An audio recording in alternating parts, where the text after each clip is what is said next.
the state of nibbana in which no element of clinging remains. These, Ananda, are the two occasions on which the skin of the Tathagata appears exceedingly clear and radiant. 50 And now today, in the last watch of this very night, Ananda, in the Mala Sala Grove, in the vicinity of Kusinara, between two sala trees, the Tathagata will come to his parinibbana. So now, Ananda, let us go to the Kakut the river. 51 Clad in Puckus's gift, the robes of gold, the master's form was radiant to behold. At the Kakut the river. 52.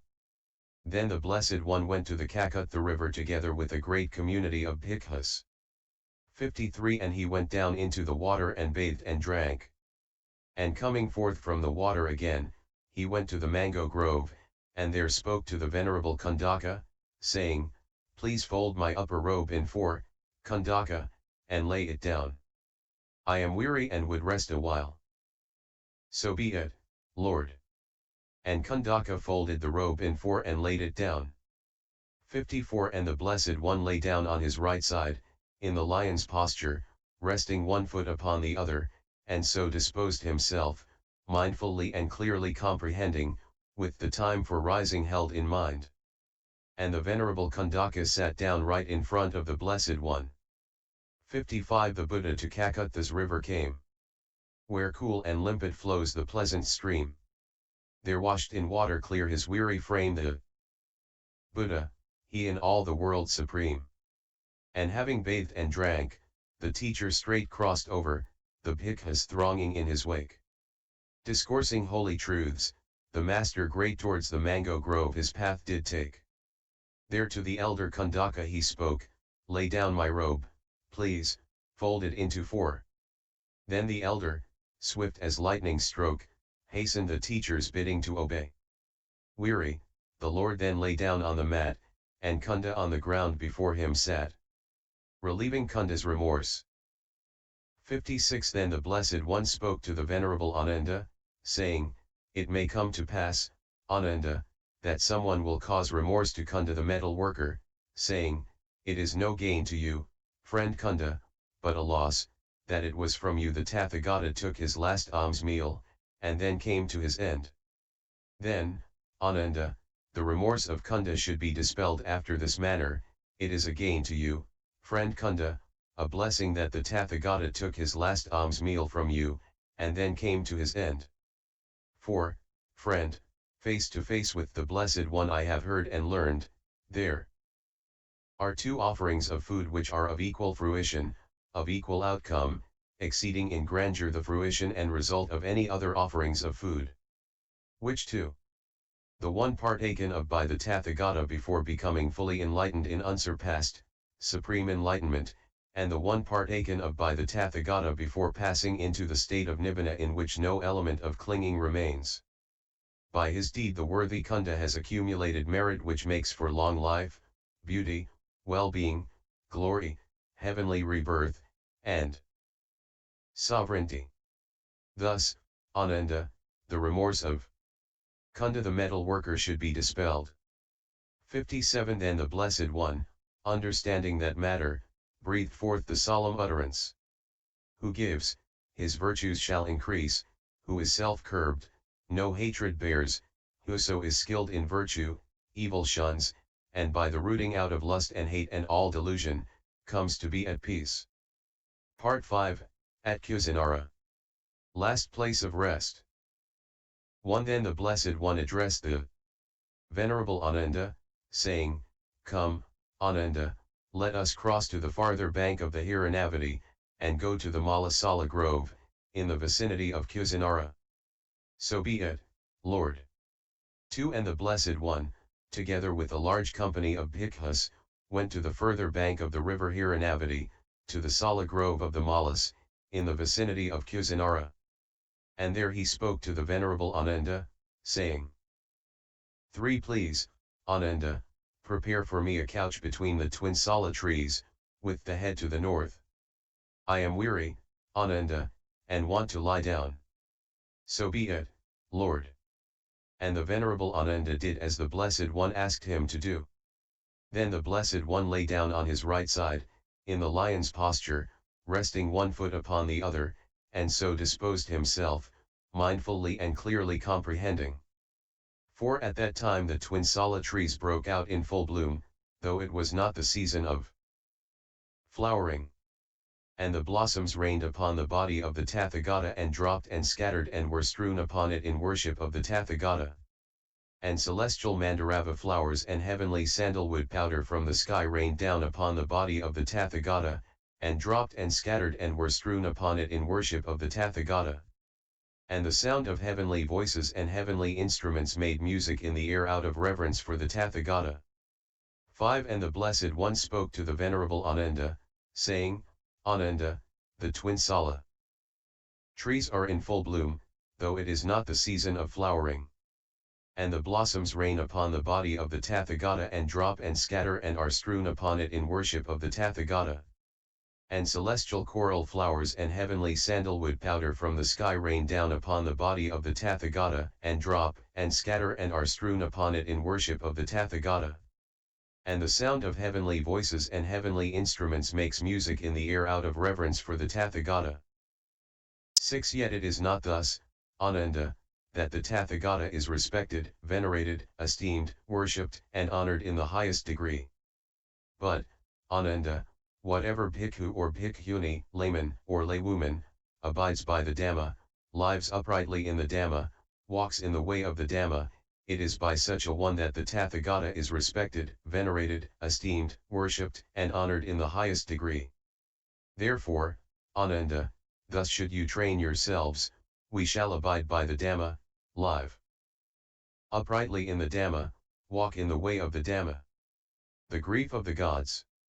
7. At that time the Venerable Upavanna was standing before the Blessed One, fanning him. And the Blessed One rebuked him, saying, Move aside, Bhikkhu, do not stand in front of me. 8. And to the Venerable Ananda came the thought, this Venerable Upavanna has been in attendance on the Blessed One for a long time, closely associating with him and serving him. Yet, now, right at the end, the Blessed One rebukes him. What now could be the reason, what the cause for the Blessed One to rebuke the Venerable Upavanna, saying, Move aside, Bhikkhu, do not stand in front of me. 9-10. And the Venerable Ananda told his thought to the Blessed One. The Blessed One said, throughout the tenfold world system, Ananda, there are hardly any of the deities that have not gathered together to look upon the Tathagata. For a distance of 12 yojanas around the Sala grove of the Malas in the vicinity of Kusinara there is not a spot that could be pricked with the tip of a hair that is not filled with powerful deities. And these deities, Ananda, are complaining, from afar have we come to look upon the Tathagata. For rare in the world is the arising of Tathagatas, Arahants, fully enlightened ones. And this day, in the last watch of the night, the Tathagata's parinibbana will come about. But this bhikkhu of great powers has placed himself right in front of the Blessed One, concealing him, so that now, at the very end, we are prevented from looking upon him. Thus, Ananda, the deities complain. 11. Of what kind of deities, Lord, is the Blessed One aware? 12-13. There are deities, Ananda, in space and on earth, who are earthly minded, with disheveled hair they weep, with uplifted arms they weep, flinging themselves on the ground, they roll from side to side, lamenting, too soon has the Blessed One come to his parinibbana. Too soon has the Happy One come to his parinibbana. 2. Soon will the eye of the world vanish from sight. 14. But those deities who are freed from passion, mindful and comprehending, reflect in this way, impermanent are all compounded things. How could this be otherwise? Ananda's concern. 15. Formerly, Lord, on leaving their quarters after the rains, the bhikkhus would set forth to see the Tathagata, and to us there was the gain and benefit of receiving and associating with those very revered bhikkhus who came to have audience with the Blessed One and to wait upon him. But, Lord, after the Blessed One has gone, we shall no longer have that gain and benefit. 4 places of pilgrimage. 16. There are 4 places, Ananda, that a pious person should visit and look upon with feelings of reverence. What are the four? 17 Here the Tathagata was born. This, Ananda, is a place that a pious person should visit and look upon with feelings of reverence. 18 Here the Tathagata became fully enlightened in unsurpassed, supreme enlightenment. This, Ananda, is a place that a pious person should visit and look upon with feelings of reverence. 19 Here the Tathagata set rolling the unexcelled will of the Dhamma. This, Ananda, is a place that a pious person should visit and look upon with feelings of reverence. 20 Here the Tathagata passed away into the state of Nibbana in which no element of clinging remains. This, Ananda, is a place that a pious person should visit and look upon with feelings of reverence. 21 These, Ananda, are the four places that a pious person should visit and look upon with feelings of reverence. And truly there will come to these places, Ananda, pious bhikkhus and bhikkhunis, laymen and laywomen, reflecting, here the Tathagata was born. Here the Tathagata became fully enlightened in unsurpassed, supreme enlightenment. Here the Tathagata set rolling the unexcelled will of the Dhamma. Here the Tathagata passed away into the state of Nibbana in which no element of clinging remains. 22 And whoever, Ananda, should die on such a pilgrimage with his heart established in faith, at the breaking up of the body, after death, will be reborn in a realm of heavenly happiness. 23 Then the Venerable Ananda said to the Blessed One, How, Lord, should we conduct ourselves towards women? Do not see them, Ananda. But, Lord, if we do see them, do not speak, Ananda. But, Lord, if they should speak to us, then, Ananda, you should establish mindfulness. 24 Then the Venerable Ananda said, How should we act, Lord, respecting the body of the Tathagata? Do not hinder yourselves, Ananda, to honor the body of the Tathagata. Rather you should strive, Ananda, and be zealous on your own behalf, for your own good. Unflinchingly, ardently, and resolutely you should apply yourselves to your own good. For there are, Ananda, wise nobles, wise Brahmans, and wise householders who are devoted to the Tathagata, and it is they who will render the honor to the body of the Tathagata. 25 Then the Venerable Ananda said, But how, Lord, should they act respecting the body of the Tathagata? After the same manner, Ananda, as towards the body of a universal monarch. But how, Lord, do they act respecting the body of a universal monarch?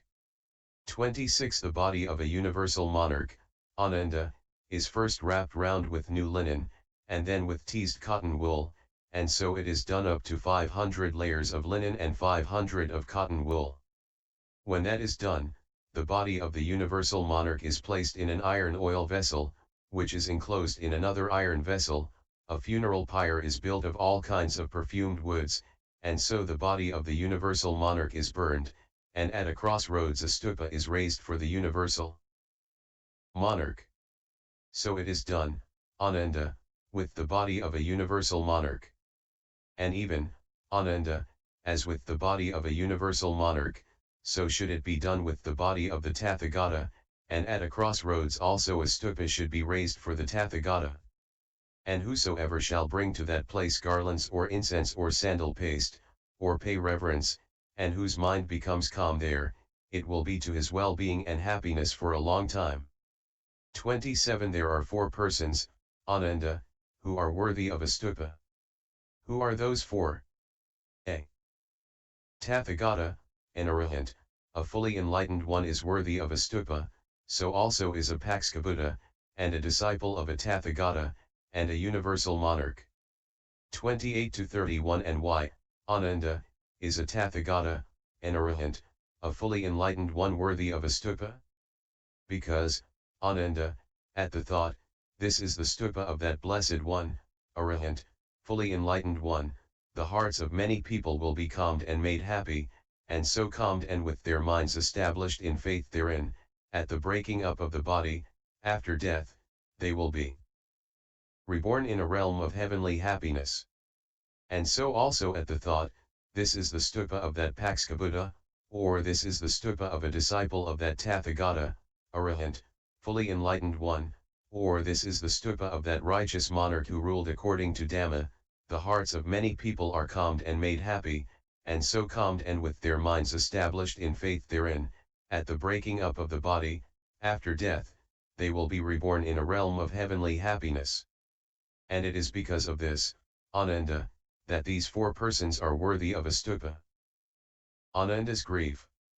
32 Then the Venerable Ananda went into the vihara and leaned against the doorpost and wept, I am still but a learner, and still have to strive for my own perfection. But, alas, my master, who was so compassionate towards me, is about to pass away.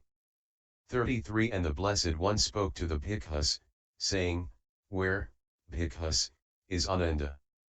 The Venerable Ananda, Lord, has gone into the vihara and there stands leaning against the doorpost and weeping, I am still but a learner, and still have to strive for my own perfection. But, alas, my master, who was so compassionate towards me, is about to pass away. 34 Then the Blessed One asked a certain bhikkhu to bring the Venerable Ananda to him, saying, Go, bhikkhu, and say to Ananda, Friend Ananda, the master calls you. So be it, Lord. And that bhikkhu went and spoke to the Venerable Ananda as the Blessed One had asked him to. And the Venerable Ananda went to the Blessed One, bowed down to him, and sat down on one side. 35 Then the Blessed One spoke to the Venerable Ananda, saying, Enough, Ananda. Do not grieve, do not lament. For have I not taught from the very beginning that with all that is dear and beloved there must be change, separation, and severance? Of that which is born, come into being, compounded, and subject to decay, how can one say, may it not come to dissolution? There can be no such state of things. Now for a long time, Ananda, you have served the Tathagata. With loving kindness in deed, word, and thought, graciously, pleasantly, with a whole heart and beyond measure. Great good have you gathered, Ananda. Now you should put forth energy, and soon you too will be free from the taints. Praise of Ananda. 36 Then the Blessed One addressed the bhikkhus, saying, Bhikkhus, the Blessed Ones, Arahants, fully enlightened ones of times past also had excellent and devoted attendant bhikkhus, such as I have in Ananda. And so also, bhikkhus, will the Blessed Ones, Arahants, fully enlightened ones of times to come. 37 Capable and judicious is Ananda, bhikkhus, for he knows the proper time for bhikkhus to have audience with the Tathagata, and the time for bhikkhunis, the time for laymen and for laywomen, the time for kings and for ministers of state, the time for teachers of other sects and for their followers. 38 In Ananda, bhikkhus, are to be found four rare and superlative qualities. What are the four? If, bhikkhus, a company of bhikkhus should go to see Ananda, they become joyful on seeing him, and if he then speaks to them of the Dhamma, they are made joyful by his discourse, and when he becomes silent, they are disappointed. So it is also when bhikkhunis, laymen or laywomen go to see Ananda, they become joyful on seeing him, and if he then speaks to them of the Dhamma, they are made joyful by his discourse, and when he becomes silent, they are disappointed. 39 In a universal monarch, bhikkhus, are to be found four rare and superlative qualities. What are those four? If, bhikkhus, a company of nobles should go to see the universal monarch, they become joyful on seeing him, and if he then speaks, they are made joyful by his talk, and when he becomes silent, they are disappointed. So it is also when a company of Brahmans, of householders, or of ascetics goes to see a universal monarch. 40 And in just the same way, bhikkhus, in Ananda are to be found these four rare and superlative qualities. The past glory of Kusinara. 41 When this had been said, the Venerable Ananda spoke to the Blessed One, saying, Let it not be, Lord, that the Blessed One should pass away in this mean place, this uncivilized township in the midst of the jungle, a mere outpost of the province. There are great cities, Lord, such as Kampa, Rajagaha, Savatya, Sakata, Kosumbi, and Benares. Let the Blessed One have his final passing away in one of those. For in those cities dwell many wealthy nobles and Brahmans and householders who are devotees of the Tathagata.